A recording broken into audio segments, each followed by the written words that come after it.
We are not human beings having a spiritual experience. We are spiritual beings having a human experience.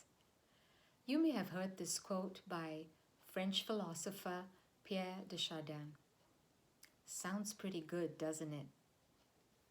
But what does it actually mean? So, you're a spiritual being. Now what? What is a spiritual being? What does it mean to be spiritual? As a spiritual being, what are you supposed to be doing? What is spiritual growth and the spiritual journey?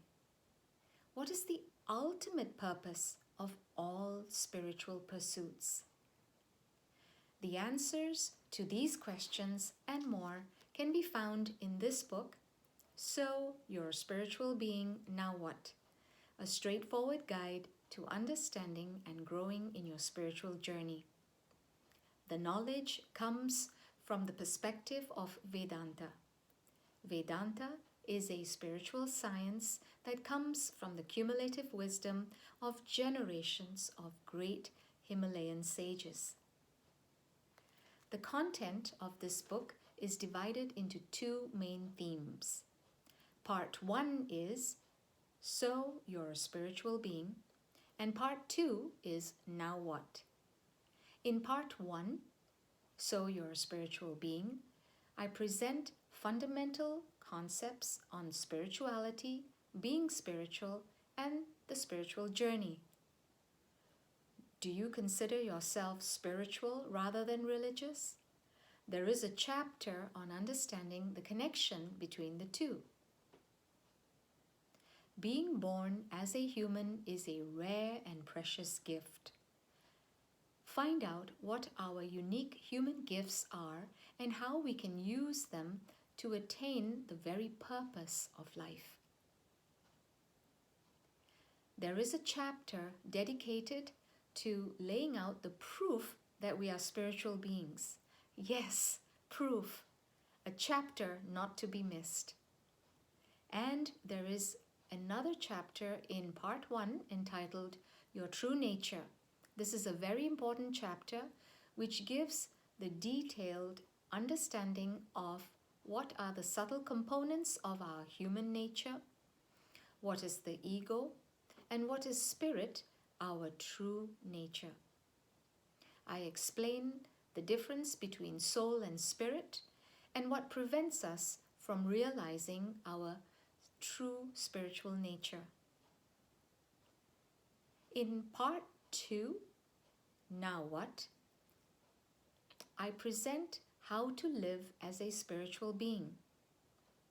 When you first embark on your spiritual journey, find out what are the 3 basic practices that you can take up right away. We perform actions with our body, we feel emotions, and we think thoughts.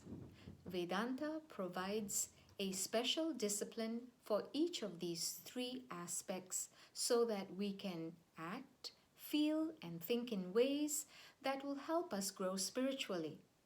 Find out what these 3 crucial disciplines are. Next comes meditation. Meditation is an indispensable habit of a spiritual seeker. Learn the traditional method as taught by the Himalayan masters. And the last chapter, entitled Daily Habits of a Spiritual Seeker, I present a wrap-up of the concepts in Part 2. I also share the most transformational habit of my life that will help to bring you the greatest growth in all aspects of your life. In So You're a Spiritual Being, Now What? The traditional teachings of Vedanta are presented for you, the modern seeker, in a way that is easy to read and follow.